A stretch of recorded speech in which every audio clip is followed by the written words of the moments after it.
বরণ করে নেবো, তারপরে স্যার দু চার কথা বলবেন। বরণ হয়েছে আর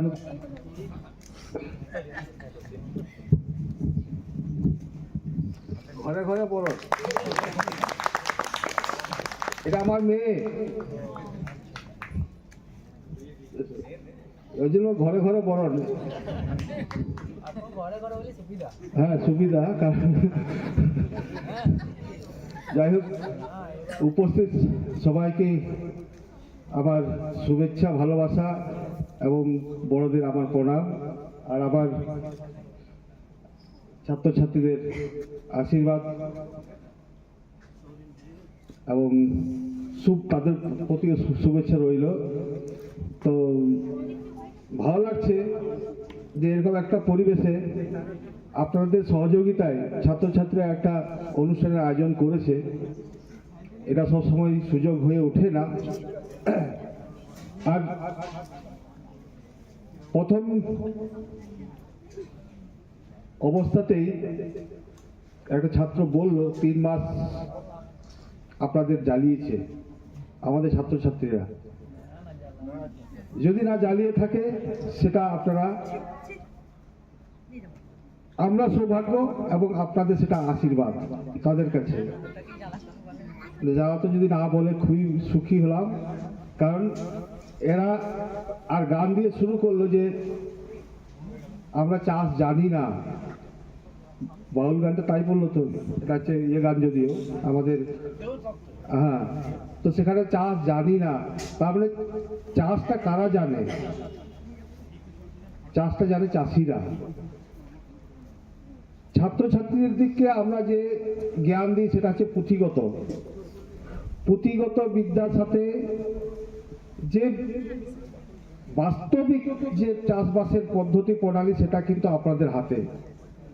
এই দুটোর মেলবন্ধন করার উদ্দেশ্য হচ্ছে এইরকম একটা শিক্ষার একটা অঙ্গ, যেটা আপনাদের হাতের কাজের সাথে ছাত্রছাত্রীদের এই পুঁথিগত বিদ্যা সেটা কোনো মিল খাচ্ছে কি খাচ্ছে না। তো সেই জন্যই এটা সারা ভারতবর্ষেই এইরকম, এটাকে আমরা ইংরেজিতে রই বলি, রই প্রোগ্রাম চলে, যেখানে ছাত্রছাত্রীরা চাষিদের ঘরে চাষ পদ্ধতি, তাদের সকাল থেকে বিকেল পর্যন্ত কি কি কাজ করতে হয় সেগুলো তাদের শেখার একটা সুযোগ করে দেওয়া, জানার। তো যাই হোক, তবে এটাও বলতে পারি ছাত্ররা স্বীকার করেছে আপনারা প্রচুর অনেকভাবে সাহায্য করেছেন বিভিন্ন সময়ে, এবং সেটা আমি মাঝে মধ্যে খোঁজ নিতাম যে কাউকে বিরক্ত করবি না, কারণ সে খারাপ ব্যবহার করা উচিত নয়, কাজের মাধ্যমে তারা সহযোগিতা করছে। তো সেটা কিন্তু ওরা অকপটে স্বীকার করলো যে আপনারা প্রচুর সাহায্য করেছেন। তার জন্য পল্লী শিক্ষা ভবন বিশ্বভারতী আপনাদের কাছে কৃতজ্ঞ থাকবে, এবং আশা করি পরবর্তীকালেও এরকম সহযোগিতা হাত বাড়াবেন। আর একটা কথা, ছাত্ররা যে একটা বীজ, জৈব বীজ তৈরি পদ্ধতি শেখালো, সেটা হয়তো আপনাদের কাছে অনেকের কাছে হয়তো নতুন হতে পারে। আগ্নেয়াস্ত্র, তো আগ্নেয়াস্ত্র এখন ভারত সরকারও চাইছে যে আমরা আবার সেই পুরানো পদ্ধতিতে ফিরে যাই, যেখানে আমরা রাসায়নিক কীটনাশক খেয়ে আমাদের শরীরকে বিভিন্নভাবে ভারাক্রান্ত করে ফেলেছি। ভারত সরকারের প্রচেষ্টায় এখন কিন্তু আবার সেই জৈব পদ্ধতি, প্রাকৃতিক পদ্ধতিতে ফিরে আসার অনুরোধ আসছে। আপনারা জানেন বিভিন্ন রকমের প্রকল্প নেওয়া আছে, তার মধ্যে হচ্ছে এটা হচ্ছে প্রাকৃতিক কৃষি কাজ, তারই একটা অঙ্গ ছিল আজকে ওদের যে ডেমনস্ট্রেশন আগ্নেয়াস্ত্র তৈরি। তো এগুলো আমরা জানি, আগে আমরা কিন্তু কোনোদিন বাপ ঠাকুরদা বলতো যে কোনোদিন তারা চাষের জমিতে কীটনাশক বা রোগ পোকা দমনের জন্য ওষুধ ব্যবহার করত নিজেদের প্রচেষ্টাতেই তাদের তা রোগ পোকাকে দমন করতো বিভিন্ন উপায়ে। এবং আপনাদের কাছে যেমন আমি ওদেরকে বলবো, আপনাদের কাছে যেমন শেখার আছে, সেটা আছে রাস্তায় আসার পথে তোমরা লক্ষ্য করেছো কেউ যায় না, তোমরা কি সেটা জেনেছো যে বিভিন্ন জমিতে আর কি চারা ফেলা হয়েছে ধানের, সেখানে কি দেওয়া আছে দেখেছো কি তোমরা? কেন সেটা কি জেনেছো? পটাশের পরিমাণ তো এমনি ফার্টিলাইজার দিলেও হতো, কিন্তু ওনাদের কাছে সে উত্তর আছে কেন ছাই দেওয়া হয়েছে। আর একটা আমার বক্তব্য, আস্তে আস্তে দেখলাম এখনো কিন্তু নেড়া পড়ানো হচ্ছে, যেটা আমাদের খুব দুর্ভাগ্যজনক, নেড়া পড়ানো উচিত নয়। এবং সেটা কিন্তু এখন শাস্তিযোগ্য অপরাধ বলেই ধরা হবে আস্তে আস্তে নেড়া পড়ানোগুলো। আপনাদের সুবিধার জন্য নেড়া পড়াচ্ছেন, সেটা ঠিক আছে, কিন্তু যে জৈব পদ্ধতির কথা আসছে, যে প্রাকৃতিক উপায়ে চাষের কথা আসছে, সেখানে কিন্তু নেড়া পড়ালে সব ওই জীবগুলো কিন্তু আবার মারা যাবে। মাটির যে জীব ছিল সেগুলো মারা যাবে, যেটা আমাদের চাষের কাজে সাহায্য করে। ছাই দেওয়ার উদ্দেশ্য হচ্ছে ঠান্ডা পড়ছে আস্তে আস্তে, সেই ঠান্ডাটাকে অ্যারেস্ট করার জন্য, সিডলিংগুলোর ঠিক মতো টেম্পারেচারটাকে বাফারিং করার জন্য। যাই হোক, আর বিশেষ কিছু বলবো না। আমাদের অনেক শিক্ষক মহাশয় আমাদের সাথে আছেন, তাদেরকে আমি আমার পক্ষ থেকে পল্লী শিক্ষা ভবনের তরফ থেকে অজস্র ধন্যবাদ আজকে এরকম অনুষ্ঠানে সামিল হওয়ার জন্য। আর আপনাদের সবাইকেই পুনরায় আমার পক্ষ থেকে ধন্যবাদ জানিয়ে শেষ করছি। নমস্কার। অসংখ্য ধন্যবাদ স্যার আপনাকে। এই যে আমরা প্রতিনিয়তই শিখছি, এখনই আমরা শিখলাম যে জমিতে ছাই কেন চাই, তার জন্য স্যারকে অসংখ্য ধন্যবাদ। এরপরে আজ আমরা রথীন্দ্র কৃষি বিজ্ঞান কেন্দ্রের সহায়তায় এই পুরো উপস্থাপনটা করছি। তো আজ আমাদের মধ্যে উপস্থিত আছেন রথীন্দ্র কৃষি বিজ্ঞান কেন্দ্রের হেড মাননীয় সুব্রত মণ্ডল স্যার। তো ওনাকে ডেকে নেব দু একটা কথা বলার জন্য।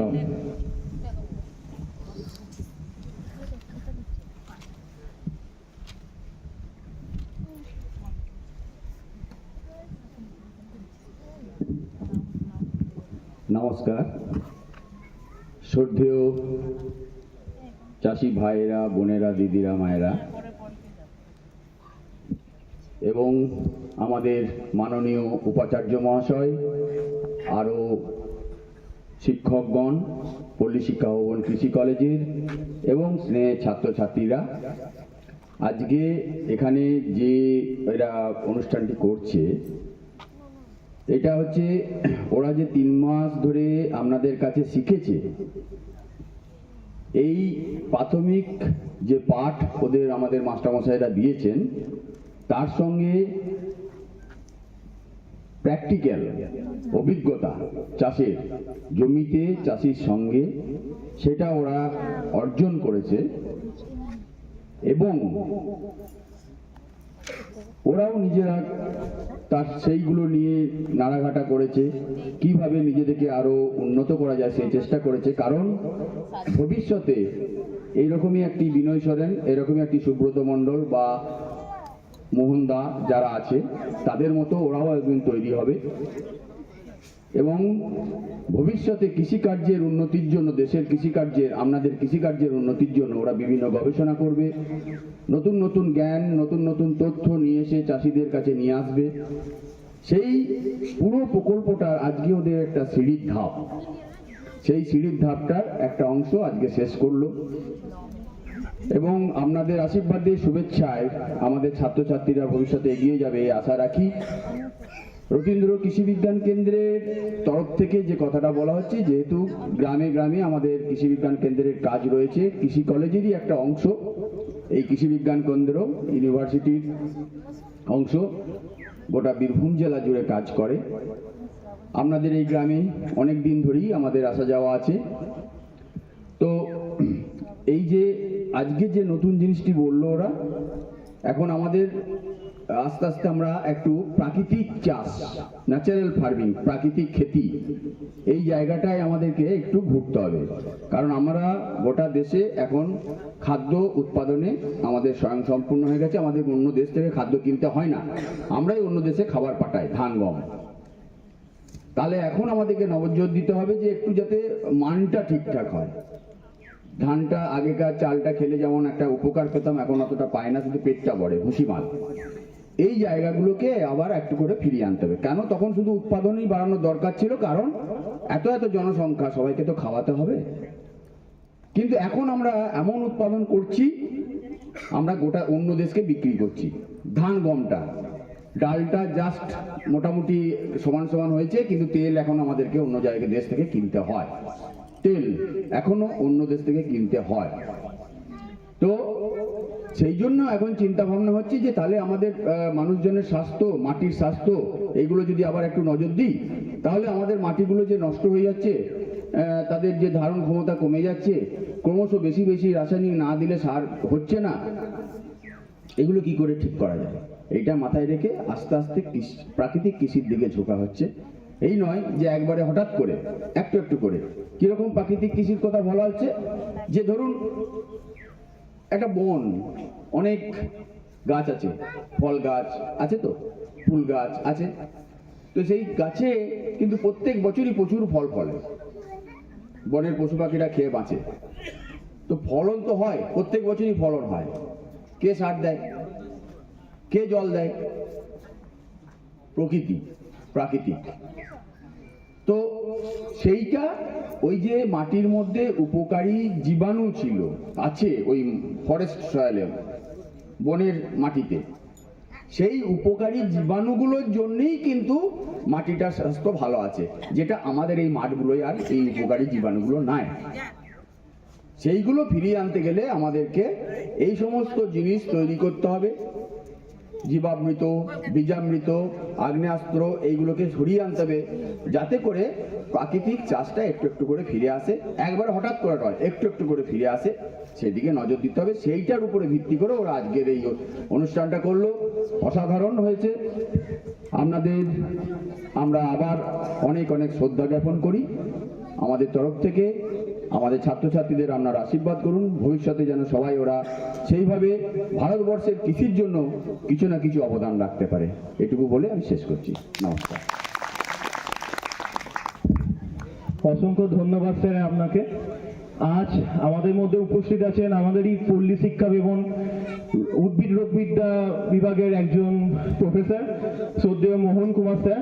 তো আপনি প্লিজ স্যার এখানে আসুন এবং আমাদের কাকু কাকিমা, জেঠু জেঠিমা যেন দুচা করে যদি বলতেন।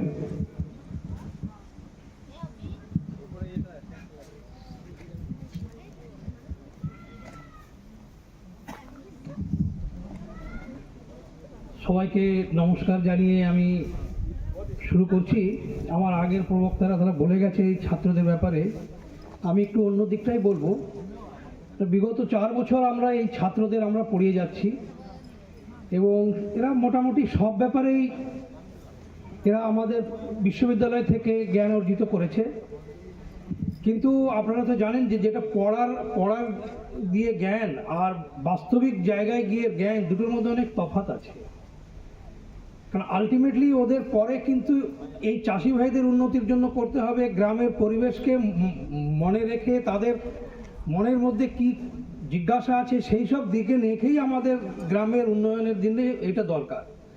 এবং সেই উদ্দেশ্যেই আমাদের ভারতবর্ষে এই ছাত্রদের যারা এই 4 বছর পড়ার ফাইনাল ইয়ারে ওদের এই গ্রামে গিয়ে এই শিক্ষাটা দেওয়া হয়, যেখানে ছাত্ররা আপনাদের সাথে সাথে ডাইরেক্ট কথা বলবে, আপনাদের সমস্যা জানবে, বিগত 5-10 বছর কিভাবে আপনারা প্রবলেম ফেস করে এসছেন বা কোনটা আপনাদের সমস্যা, কি ধরনের আপনারা বীজ নিচ্ছেন, কি ধরনের আপনারা ফসলের জন্য রোগ বা ওষুধ প্রয়োগ করছেন, এইগুলো একটা টোটাল পিকচার যাতে ওরা আমাদের দিতে পারে এবং পরবর্তীকালে আমরা সেই সমস্তগুলোকে দেখে ইউনিভার্সিটি লেভেলে আবার সেটা চিন্তা করে একটা উন্নয়নমূলকভাবে একটা চেষ্টা করার উদ্দেশ্যই আমাদের, সেটাই আমরা গভর্নমেন্টকেই জানাই। গভর্নমেন্ট সেইভাবে আপনাদের প্রকল্প বানায়, সেইভাবে আপনাদের আলটিমেটলি আপনারা পান। ছেলেগুলোকে পড়িয়ে দেখেছি এই প্রত্যেকটা ছেলে আমাদের ভবনে যারা আসে বলতে পারেন এরা একটা আমাদের দেশের রত্ন। এরা ভীষণ ভালোভাবে কাজ করে এবং আপনাদের কাছে থেকে ওরা যে শিখে গেল, এবার এই বেসিক নলেজটা যেটা ফার্মারদের কাছ থেকে শেখা, সেটা ওদের আরও বেশি উন্নত করে তুলবে এবং পরবর্তীকালে এরাই আপনাদের বড় বড় অফিসার এরাই হবে, এরাই সামলাবে। আমরা তো প্রায় শেষের দিকে চলে এসেছি, কিন্তু এরাই আমাদের দেশের সম্পদ, আমাদের দেশকে আগে নিয়ে যাবে। তো কেন আমাদের এই আজ এই মানে জীবাণু মুক্ত বা জীবাণুর সার বা জীবাণু বিষ এইগুলো ভাবছি, আপনি যে একটু দেখেন যে ভগবান যখন আমাদের সবাইকে সৃষ্টি করেছে, পশু পাখি গাছ মানুষ সাপ সব কিছুই ভগবান একটা নির্দিষ্ট নিয়ম নিয়ে শুরু করেছে। আপনি যদি দেখেন যখন আপনি ছোট ছিলেন তখনই দেখতেন যে আপনার আশপাশে ওই দুটো কাক উড়ে যাচ্ছে, চারটে কাক উড়ে যাচ্ছে, দুটো সাপ ঘুরে বেড়াচ্ছে, অল্প পুকুরে মাছ দেখছেন, এরকমই দেখছেন।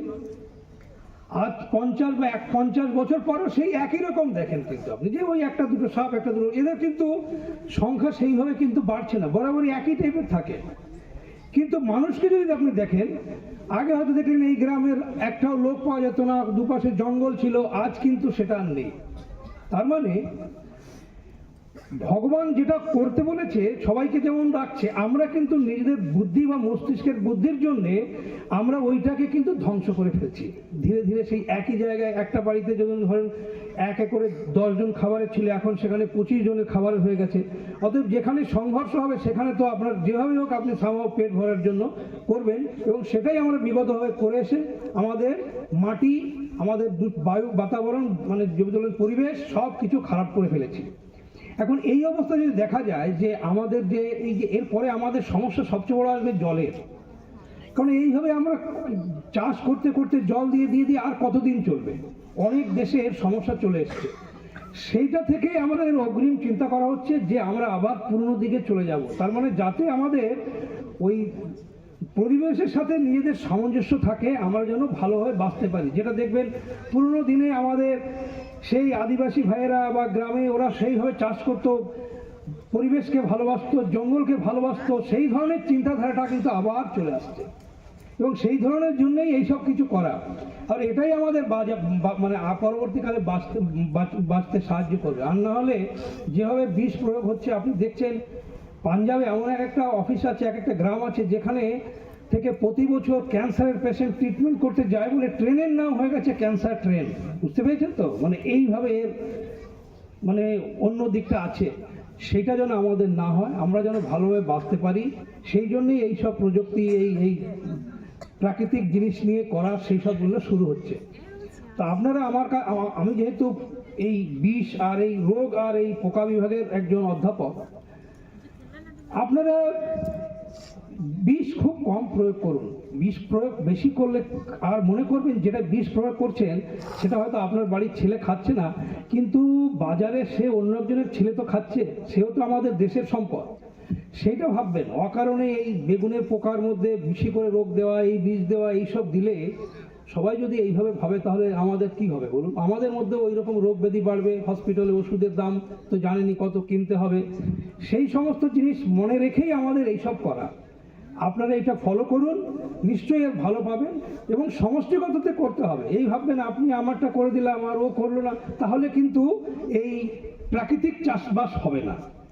গ্রামের সবাই মিলে সমষ্টিগত একটা প্ল্যান করে সবাই করুন, দেখবেন আমাদের সেই পুরনো দিন আবার ফিরে পাবো, সকলের মুখে আবার হাসি ফিরে আসবে। এইটাই আমি বলে শেষ করছি। অসংখ্য ধন্যবাদ স্যার আপনাকে।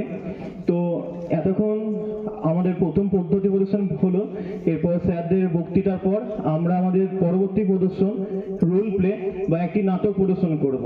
নাটক রচনায় আমরা পল্লী শিক্ষা জীবনের ছাত্রছাত্রীগণ। তো আমরা আমাদের কাছ থেকে 2 মিনিট সময় নিয়ে নেবো একটু সেটা রেডি করার জন্য।